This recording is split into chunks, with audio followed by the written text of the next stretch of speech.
انسان کو ایسی جگہ لاتا ہے جہاں آ کر وہ بے بس ہو جاتا ہے، جہاں اس کی مدد وہ لوگ بھی نہیں کرتے جو کہنے کو ہمدرد ہوتے ہیں۔ یہی وہ جگہ ہے جہاں اللہ انسان کو اصل حقیقت سے روشناس کرواتا ہے۔ اس کے بعد انسان کا ہاتھ تھام کر اس کو سیدھی راہ پر لاتا ہے، کیونکہ وہ رب ہی ہے جو انسان کا ہاتھ کسی بھی حال میں نہیں چھوڑتا۔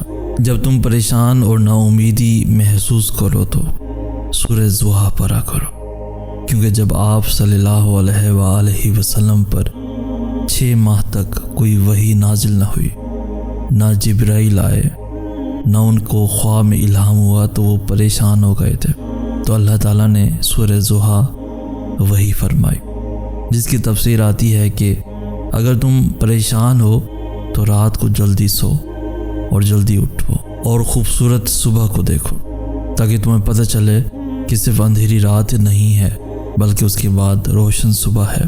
پھر فرمایا، آئے محمد، تمہارا رب نہ تو تم سے ناراض ہے اور نہ ہی وہ تمہیں بھول گیا ہے۔ اس سے بہتر بھی کوئی تسلی ہوگی تو بس جب تم ڈپریس ہو تو سورہ ضحیٰ پڑھ لیا کرو۔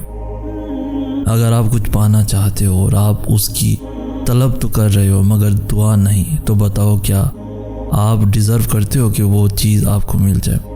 دعا سب سے بڑا سورس ہے اللہ سے تعلق کا، اور واحد دعا ہی ہے جو آپ کی تقدیر بدل سکتی ہے۔ تو جب دعا ہی واحد سہارا ہے تو کیوں نہیں کرتے تم دعا آخر؟ کیا تمہیں دعا کی طاقت پر شک ہے یا اپنے رب کی عطا پر کوئی سوال ہے؟ اگر آج تم دعا نہیں کر رہے تو کل وقت گزر جانے کے بعد تم یہ بھی نہیں کہہ سکتے کہ اللہ نے میری دعا نہیں سنی۔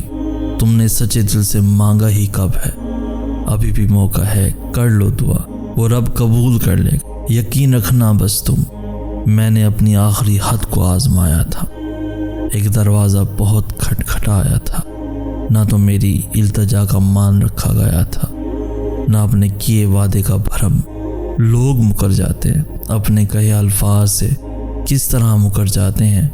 زندگی میں ایک مقام ایسا آتا ہے جب ہمارا سجدے میں جھکا سر بھی بس شکوے کر رہا ہوتا ہے۔ کسی ہر جائے کی تمام تر سنگ دلی کے باوجود انسان اس کا طلبگار رہتا ہے۔ کیا میں تیرا بندہ نہیں ہوں؟ کیا تو میرا رب نہیں ہے؟ اگر ہے تو پھر میری تکلیف کا مداوع کیوں نہیں کرتا؟ مجھے کیوں وہ نہیں دیتا جس کی اس دل کو طلب ہے؟ مگر پتہ ہے وہ سب کا ہی رب ہے اور وہ سب کو ہی جلاتا ہے محبت کی آگ میں، جدائی کی آگ میں۔ جب روح سے ملنے کا وقت قریب ہوتا ہے تو اندر سے سارے گند کو جلا دیا جاتا ہے، اور جلانے کے لیے آگ پکڑنا ہی پڑتی ہے۔ ایک وقت ایسا بھی آتا ہے مسافر کی زندگی میں جب وہ شکر کرتا ہے کہ اس کو وہ نہیں ملا جس کی اس کے نفس نے طلب کی تھی۔ جب خود کو ریپلیس ہوتے دیکھ کر دل نے رنج جھیلا ہوتا ہے تو وہی دل خوشی سے جھوم اٹھتا ہے کہ شکر ہے اس کو ریپلیس کر دیا گیا تھا۔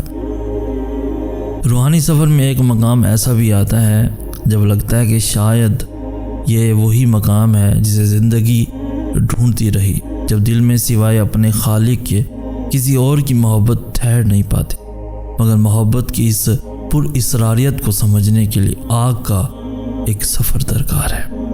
اللہ پر توکل ایسا خوبصورت تعلق جو مومن کا اپنے رب کے ساتھ ہے، جس کی بنا پر وہ ہر مصیبت، غم، پریشانی میں اپنے رب سے خیر کی امید نہیں چھوڑتا، جس کی بدولت اس کی پریشانی اپنی اصلی شکل سے بہت چھوٹی اور تھوڑی رہ جاتی۔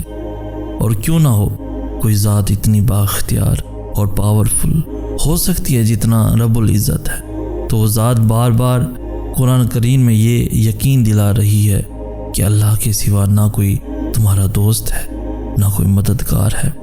ایسا دوست اور ایسا مددگار جو ہر وقت، ہر لمحہ، چاہے حالات کیسے بھی ہوں، ہر جگہ تمہارے ساتھ ہے، کبھی ساتھ نہیں چھوڑتا۔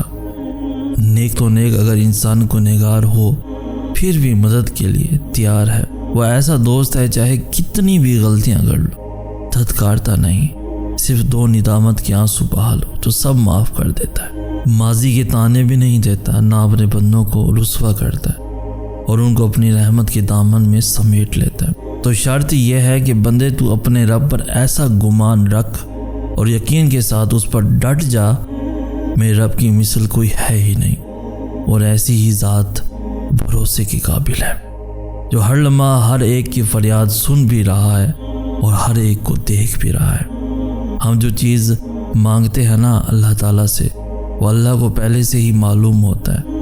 ہم جس چیز پہ تڑپتے ہیں نا اللہ تعالیٰ پہلے سے ہی اس طرف سے واقف ہوتا ہے کہ ہم یہ مانگیں گے اللہ سے، اسے پہلے سے ہی پتہ ہوتا ہے کہ ہمارا دل کس چیز میں الجھ گیا ہے۔ تو جب اللہ کو پہلے سے معلوم ہوتا ہے تو ہمیں کیوں نہیں عطا کرتا؟ یہ سوال اب آپ کے مائنڈ میں چل رہا ہوگا۔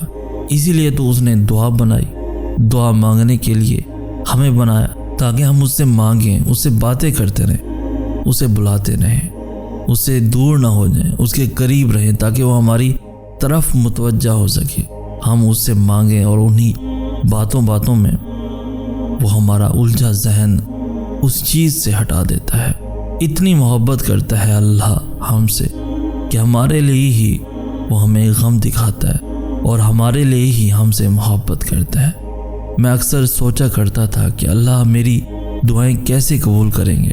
مجھے تو دعا مانگنے کا طریقہ ہی نہیں آتا، نہ الفاظ زبان پہ ٹھہرتے ہیں، نہ جذبات بیان کرنے آتے ہیں، ٹوٹی پھوٹی سی صدائیں، آدھی ادھوری دعائیں۔ مجھے تو یہ بھی کہنا نہیں آتا کہ یا اللہ میں تکلیف میں ہوں، مجھ میں اتنی ہمت بھی نہیں رہتی کہ یہ کہہ سکوں کہ یا اللہ آپ کے بندوں نے بہت دل دکھایا ہے۔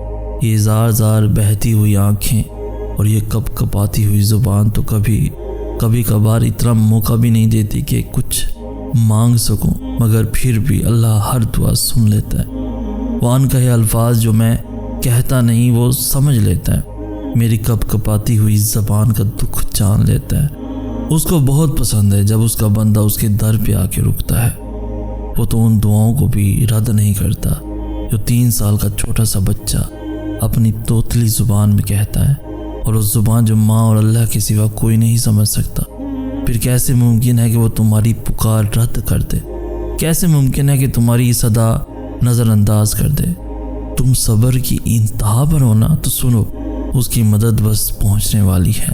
تمہارے یہ بہائے ہوئے آنسو اس نے قبول کر لیے، تمہارا سجدوں میں اس کو پکارنا اسے پسند آ گیا، وہ بس اب راضی ہو گیا ہے تم سے۔ تمہارا نصیب اب بہت جلد بدلنے کو ہے، تمہاری بے رنگ زندگی میں اب وہ رنگ بھرنے والا ہے، اب تمہارا گھر بھی خوشی کے پھولوں سے مہک جائے گا۔ یقین کرو تم اپنی دعاؤں کی قبولیت جلد دیکھو گے۔